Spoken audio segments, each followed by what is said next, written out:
اب آئیے حضرات سلسلہ خطابت کی کڑی کو میں مزید آگے بڑھاؤں اور آج کے اس بزم کے جو ہمارے مہمان خصوصی ہیں حضرت مولانا سید شاہ عماد الدین قادری الجیلانی مد ذکر نورانی کو آپ کے سامنے پیش کروں۔ میں ان اشعار کے ساتھ ان کا استقبال کرنا چاہتا ہوں۔ ایک بار سبحان اللہ کہیں بلند آواز سے۔ جوانی حسن و عشق پرجوش تقریریں، جوانی حسن و عشق پرجوش تقریریں، قلم کے معجزے فکر و نظر کی تصویریں، یہ وہ بازار ہے شاکر فرشتے جس میں بک جائیں، یہاں ہر چیز بکتی ہے، بتاؤ کیا خریدو گے؟ ریاض دین کے معصوم غنچے سموم کفر سے مرجھا رہے ہیں، انہی کو تازگی دینے کی خاطر یہ وارث انبیاء کی آ رہے ہیں۔ جانشین جلالت العلم و بدر ملت حضرت مولانا سید شاہ عماد الدین قادری الجیلانی مائک پر، اور آپ کا خطاب نایاب ہوگا۔ نعروں سے استقبال کیجئے۔ نعرہ تکبیر، نعرہ رسالت، نعرہ حیدری، نعرہ حسین، نعرہ غوثیہ۔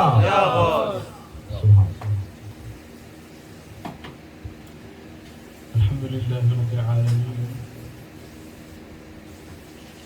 والصلاة والسلام الأتمان المتلازمان على سيد الأنبياء والمرسلين خاتم النبيين رحمة للعالمين، وعلى آله الطيبين الطاهرين، وعلى أصحابه الغر الميامين، أما بعد، وقال الله عز وجل في كتابه المجيد والفرقان الحميد بعد أعوذ بالله من الشيطان الرجيم بسم الله الرحمن الرحيم والله متم نوره صدق الله العظيم صدق رسوله النبي الكريم ونحن على ذلك لمن الشاهدين والشاكرين والحمد لله رب العالمين۔ داعی محفل علامہ مولانا جناب سید حسین صاحب قادری، ان کا میں بہت شکر گزار ہوں کہ انہوں نے یہ عظیم الشان سلسلہ اس مبارک مہینے میں 10 روزہ اہل بیت اطہار کی شان میں ذکر اور مناقب کا جو رکھا ہے ماہ محرم میں، اللہ تعالیٰ ان کی اس سعی کو قبول فرمائے، آمین، اور ان کے رزق میں، ان کی اولاد میں، ان کے گھر میں، ان کی کمائی مال میں خوب برکت عطا فرمائے، آمین، اور ان سے دین کی خدمت مزید لیں، آمین، آمین بجاہ حبیب سے محمد صلی اللہ علیہ وسلم۔ اور تمام حاضرین محفل ذی وقار حضرات، خصوصاً ہمارے مہمان نعت خان صاحب اور ہمارے مقیم داعی حضرات علی جناب اشرف پٹیل صاحب اور علی جناب حبیب قادری صاحب، حبیب وہرا قادری صاحب، آپ تمام کا خیر مقدم ہے۔ مولانا ساجد صاحب کی بڑی محبتیں ہیں کہ وہ بڑے حسین اور جمیل اور پیارے انداز سے یاد کرتے ہیں اپنے بھائیوں کو، دوستوں کو، احباب کو، ان کی عنایت ہے، ورنہ خاکسار گناہگار لوگ ہیں۔ اللہ تعالیٰ ہمیں مزید نیکی کی توفیق عطا فرمائے اور اپنے صالحین کے زمروں میں ہمیں شمولیت کا شرف بخشیں۔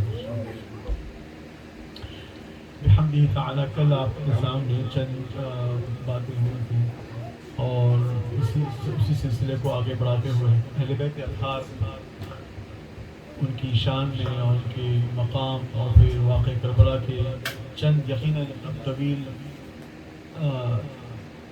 اس پر بیان کرنے کا موقع نہیں، لیکن چند ہائی لائٹس آپ کے سامنے گزار کر کے میں بھی اپنا حصہ برکت رکھتا ہوں۔ سبحان اللہ، سبحان اللہ۔ رسول پاک سرور کائنات صلی اللہ تعالیٰ علیہ وآلہ وسلم نے اپنے چاہنے والوں کی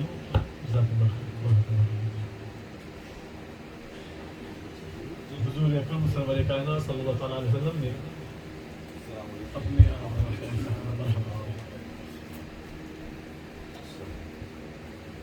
اپنے پیارے اپنے محبوب نوازوں کے اوپر کی شان میں خود اتنا بیان فرمایا ہے کہ وہ اور کسی کو مزید ان کی شان میں نئی باتیں گھڑنے کی ضرورت نہیں. حضور اکرم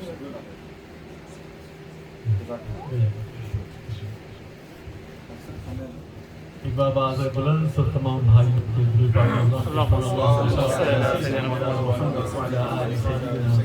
مولانا محمد مبارک وسلم السلام علیکم رسول اللہ وعلی آلہ وصحبہ اللہ. تو ایک وقت کا واقعہ ہے کہ حضرت عبداللہ بن عباس روایت فرماتے ہیں کہ حضور پاک صلی اللہ علیہ وسلم نے جب یہ آیت کا نزول ہوا اور آپ نے تلاوت فرمائی جس میں اللہ تعالی رسول پاک سے فرماتا ہے بعد اعوذ باللہ من الشیطان الرجیم قل لا اسألکم علیہ اجرا الا المودۃ فی القربى. کہ کہہ دیجئے سبحان اللہ. رسول پاک کو ایک تو حکم دینا ہے اور ایک اللہ حکم دے رہا ہے رسول پاک کے ذریعے. تو یہی نہیں کہا کہ اجر مجھے تم سے کچھ نہیں چاہیے تم یہ بول دو. جب صحابہ نے کہا کہ آپ نے ہم کو اندھیرے سے روشنی میں آپ لے آئے, ہمیں گمراہی سے ہدایت کی طرف لے آئے, جہنم کے راستے سے ہٹا کر ہم کو جنت کے راستے پہ آپ لے چلے ہیں, گناہوں سے, بدکاریوں سے, برائیوں سے, بری صحبتوں سے ہٹا کر ہمیں اچھائی اور بھلائی اور بھلوں کے ساتھ رکھا ہے. اے حبیب پاک آپ کا ہم کیسے صلہ ادا کریں, کیسا ہم بدلا دیں؟ تو آیت کریمہ نازل ہوتی ہے اور اللہ تعالی حکم فرماتا ہے قل, اے حبیب آپ فرما دیجیے. لیکن فرما دیجیے جو کہہ رہا ہے اس میں مخفی بات کیا ہے کہ حکم اللہ کا ہے, حکم اللہ کا ہے, اللہ کہہ رہا ہے لیکن حبیب سے کہلوا رہا ہے, اسلام سے کیا گیا ہے. آپ کہہ دیجیے کچھ نہیں چاہتے. قل لا اسألکم علیہ اجرا, اس پر تو میں کوئی تم سے معاوضہ نہیں چاہتا, کوئی بدلہ نہیں چاہتا, کوئی اس کا ریوارڈ نہیں چاہتا. الا المودۃ فی القربى, مگر یہ کہ تم میرے قرابت داروں سے مودت رکھنا. اب الفاظ ہی بہت سارے ہیں, گرامر پھیلی ہوئی ہے, سینونیمز بہت ہیں, محبت بھی ہے, عشق بھی ہے اور ایک مودت ہے, چاہت بھی ہے. یہ سارے الفاظ ہیں لیکن پروردگار عالم نے لفظ مودت کا یہاں استعمال کیا. تو مختصر وقت کے ساتھ اتنے آپ سے عرض کر دوں گا کہ محبت, عشق, یہ ساری چیزیں ان کا جو پرفیکشن ہے نا وہ مودت ہے. ان کا جو عطل, جو احسان ہے نا وہ مودت ہے. یہ پیورٹی آف لو ہے, یہ کمپلیشن آف لو ہے کہ ان سے جو محبت کرے وہ خالص محبت کرے. سبحان اللہ. تو اللہ تعالیٰ یہ حکم فرما رہا, رسول پاک کے ذریعے کہلوا رہا کہ لا اسألکم علیہ اجرا الا المودۃ فی القربى. اور پھر رسول پاک آپ دیکھیے, اور پھر جب صحابہ یہ سنتے ہیں تو وہ پوچھتے ہیں یا رسول اللہ یہ کون حضرات ہیں آپ کے قرابت دار؟ من قرابتک هؤلاء الذین وجبت علینا محبتهم, یہ کون آپ کے قرابت دار ہیں جن کے اوپر, جن سے محبت کرنا ہم پر واجب ہو گئی ہے. محبت بھی کوئی واجب کرنے والی چیز ہے, جس سے محبت ہو جائے ہو جائے. دل کے اوپر تو کوئی ٹھکانہ کنٹرول نہیں ہے نا. کسی بھائی سے, کسی کے چہرے سے محبت, کسی کے کام سے محبت, کسی کے دل کے اس کے اخلاق سے محبت, کسی کے کارناموں سے محبت, یہاں تو جانتے بھی نہیں اور ان کی عمر بھی چھوٹی ہے, وہ کوئی اعمال نہیں ہے. لیکن کیا بات ہے کہ اللہ تبارک و تعالی یہ حکم دے رہا ہے وہ کچھ بھی رہنے دو, ان سے محبت کرنا اب دین کی شرط ہو گئی ہے. ان سے محبت کرنا اب دین کی شرط ہو گئی ہے. تو اسی میں پھر رسول پاک جواب دیتے ہیں کہ وہ فاطمہ وعلی وابناہما, کہ وہ فاطمہ ہے, وہ علی ہے اور وہ ان کے دو صاحبزادگان. سبحان اللہ. اللہم صلی علی سیدنا محمد وعلی آل سیدنا مولانا محمد مبارک وسلم. رسول پاک جن کے بارے میں فرماتے ہیں کہ یہ ریحانتی فی الجنہ ہے, یہ میری تو جنت کی خوشبو ہے, یہ سرداران نوجوان جنت ہے. اور ایک اور آپ کو روایت سناتے ہیں، اس بات کو میں آگے بڑھتا ہوں انشاءاللہ، کہ حضور پاک صلی اللہ علیہ وسلم عصر کی نماز کا وقت ہے اور آپ نماز کے ختم پر ہیں اور یکایک حجرے سے وہ دورے چلے آتے ہیں حضرت حسنین کریمین اور حضور پاک کی پشت پر وہ چڑھ جاتے ہیں. نماز سے فارغ ہونے کے بعد رسول پاک سلام پھیرنے کے بعد حضرت حسن کو اپنی داہنی جانب اور حضرت حسین کو اپنی بائیں جانب کی مانی پر وہ بٹھا دیتے ہیں اور صحابہ سے جو مسجد میں ہے جو حرم میں ہے وہ ان سے متوجہ ہو جاتے ہیں اور ان سے کہتے ہیں کہ الا اخبرکم، کیا میں تم کو یہ خبر نہ دے دوں اے ناس، اے لوگوں، کہ الا اخبرکم بخیر الناس جدا و جدہ، کیا میں تم سے وہ بہترین لوگوں کا ذکر نہ کر دوں جن کے بہترین دادا اور دادی ہیں یا نانا اور نانی ہیں، گرینڈ پیرنٹس ہیں. جدا و جدہ. الا اخبرکم بخیر الناس عما و عما، کہ جن کے بہترین چچا اور چاچی ہیں، پھپھو ہیں. سبحان اللہ. اور الا اخبرکم بخیر الناس خالا و خالہ، کہ جن کے بہترین ماما اور خالہ ہیں. الا اخبرکم بخیر الناس ابا و اما، کیا میں تم کو ان کی خبر نہ دے دوں جن کے بہترین والد اور والدہ ہیں. اور کون کہہ رہے ہیں؟ حضور پاک فرما رہے ہیں. یعنی یہ پہچان حضور پاک دلوا رہے ہیں کہ یہ ان کے جو ہے نا، یہ جن رشتہ داروں کا قرابت داروں کا میں ذکر کر رہا ہوں ان کے بارے میں، وہ بہترین ہے اور اس کی سرٹیفکیٹ خود رسول دے رہے ہیں. سبحان اللہ. سبحان اس اللہ. کی سرٹیفکیٹ خود رسول پاک دے رہے ہیں سبحان کہ اللہ. بہترین ان کے والدین ہیں. سبحان اللہ. کہا ہما الحسن والحسین، سبحان اللہ. کیا کہتے وہ ہیں، کیا حسن کہتے ہے ہیں، کیا اور کہتے وہ ہیں. حسین. ماشاء اللہ. ماشاء اللہ. اور پھر آگے فرماتے ہیں جدہما رسول اللہ صلی اللہ علیہ صلی وسلم، اللہ علیہ وسلم. اور ان کے دادا، ان کے نانا، ان کے گرینڈ فادر اور اللہ کے رسول محمد صلی اللہ علیہ وسلم. اور ان کی نانی وہ خدیجہ بنت خویلد رضی اللہ عنہ. سبحان اللہ. اور پھر رسول پاک اب جتنے رشتے بتائے تھے اب ان سب کی آپ ان سب کا ذکر فرما رہے ہیں. یعنی ایک تو جنرل سٹیٹمنٹ ہو گیا، اب فردن فردن کا نام لے کے بتا رہے ہیں کہ یہ ان کے وہ قرابت دار ہیں یا ایسے ان کے رشتہ دار ہیں. اللہم صلی علی سیدنا محمد. وَأُمِّهِمَا فاطمہ بنت رسول اللہ صلی اللہ علیہ وسلم، اور ان کی ماں فاطمہ ہیں اللہ کے رسول کی صاحبزادی. وعمتهما، اور ان کی پھپھی وہ ہانی بنت ابو طالب ہے. سبحان اللہ. وخالهم القاسم بن رسول اللہ صلی اللہ علیہ وسلم، اور ان کے ماما حضرت قاسم بن محمد صلی اللہ علیہ وسلم. وخالاتهما زینب ورقیہ وام کلثوم. سبحان اللہ. سبحان اللہ. اور ان کے جو خالہ ہیں نا وہ رقیہ ہیں، کیا بات کلثوم ہے، کیا بات ہے. اللہ سبحان اکبر. اللہ. وہ زینب ہے. نعرہ تکبیر، نعرہ رسالت، خاندان رسالت، خانوادہ نبوت. اور پھر آخر میں فرماتے ہیں وجدهما في الجنة وأبوهما في الجنة وعمهما في الجنة وعمتهما في الجنة وخالاتهما في الجنة وهما في الجنة ومن أحبهما في الجنة. سبحان اللہ. یہ فرمایا کہ ان کے اجداد جنت میں، ان کے ماں باپ جنتی، ان کے خالہ جنتی، ان کے ماما جنتی، ان کے چچا جنتی، ان کے والدین جنتی، اور جو ان سے محبت رکھے وہ بھی جنتی. محبت اہل بیت اطہار زندہ باد. سبحان اللہ. یا رسول اللہ. تو جہاں محبت کو واجب بنایا ہے وہاں اس کا صلہ بھی دیا ہے. سبحان جہاں اللہ. پہ محبت کو واجب قرار دیا ہے، لازمی قرار دیا ہے، وہاں ایسے ہی نہیں اس کا صلہ بھی ہے. اللہ اکبر. تو کچھ نہیں تو جنت کی خاطر کر لو، رسول اللہ کی خاطر کر لو. اور رسول اللہ خود فرماتے ہیں کہ دیکھو مجھ سے محبت رکھو کہ میں اللہ کا رسول ہوں، اللہ کا بھیجا ہوا ہوں، اور میری اولاد سے محبت رکھو میری خاطر. تو رسول پاک سے عشق کا دعویٰ وہ دعویٰ مکمل ہو ہی نہیں سکتا جب تک کہ رسول پاک کے قرابت دار سے محبت نہ ہو، کہ تمام رشتے کٹ جائیں گے، تمام دنیاوی رشتے ختم ہو جائیں گے، الا جیسا رسول پاک فرماتے ہیں الا سببی و نسبی، سوائے میری نسب اور میری سبب کہ جو میرے متعلقین ہیں۔ اللہ اکبر۔ اور یہ بات کب فرماتے ہیں؟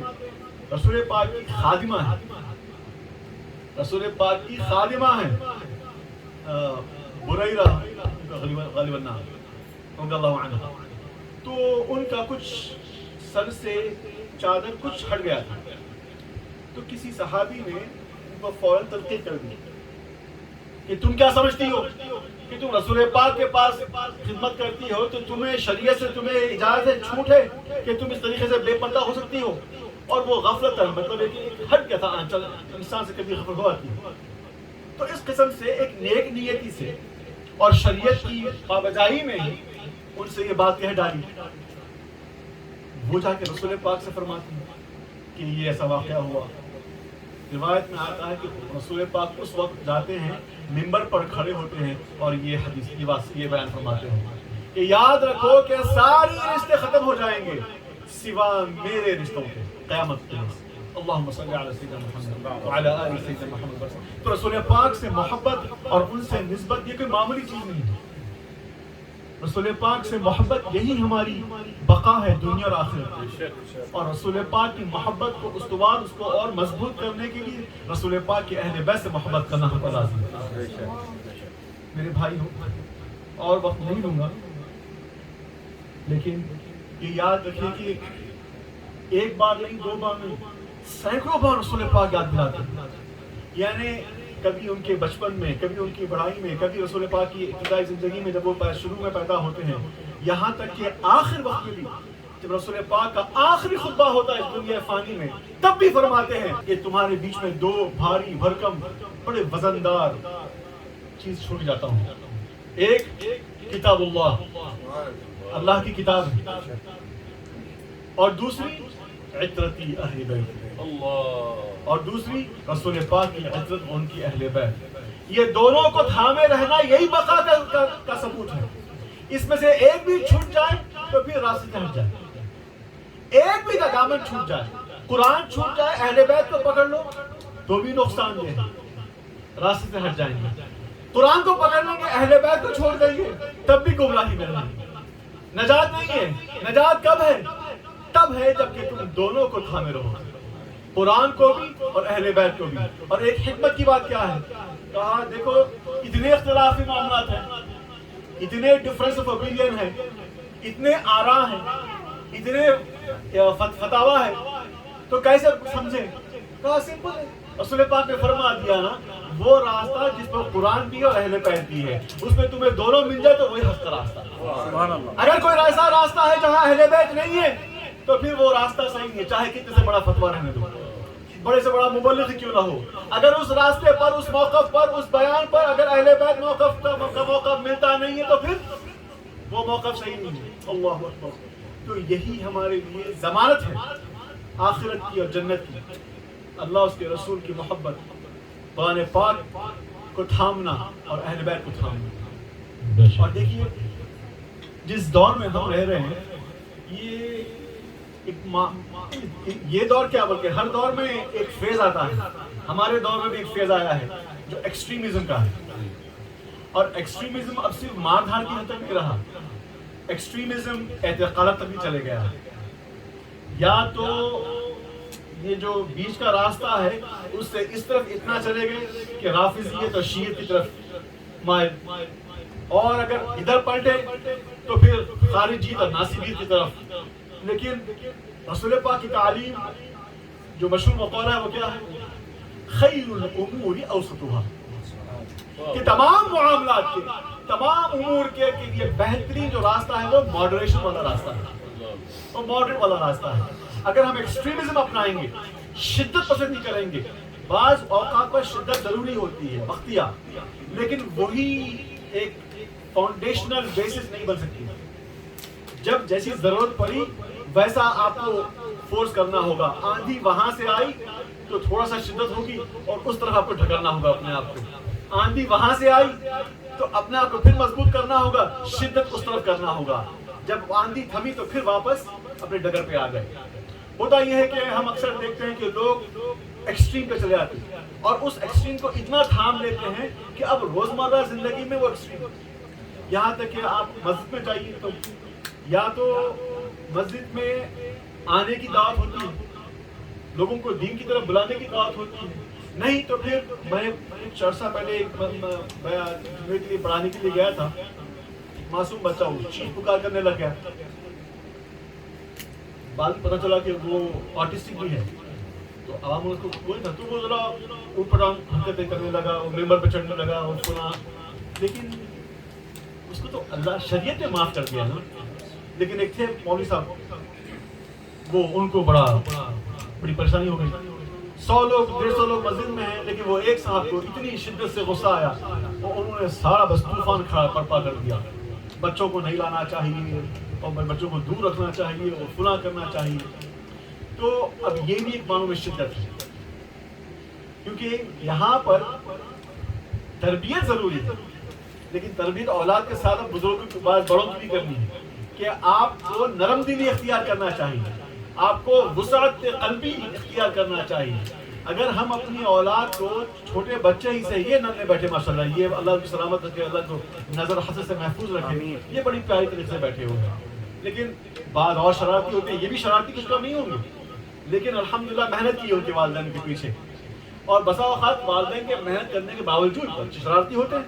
فطرت ہے, فطرت پہ کیا کنٹرول ہے. لیکن اس کا یہ مطلب نہیں کہ ہم ان اولاد کو, اپنے بچوں کو مسجد میں لانا چھوڑ دیں, محافل مجالس میں لانا چھوڑ دیں. اگر نہیں لائیں گے تو پھر آپ کی جنریشن کے بعد کیا ہوگا.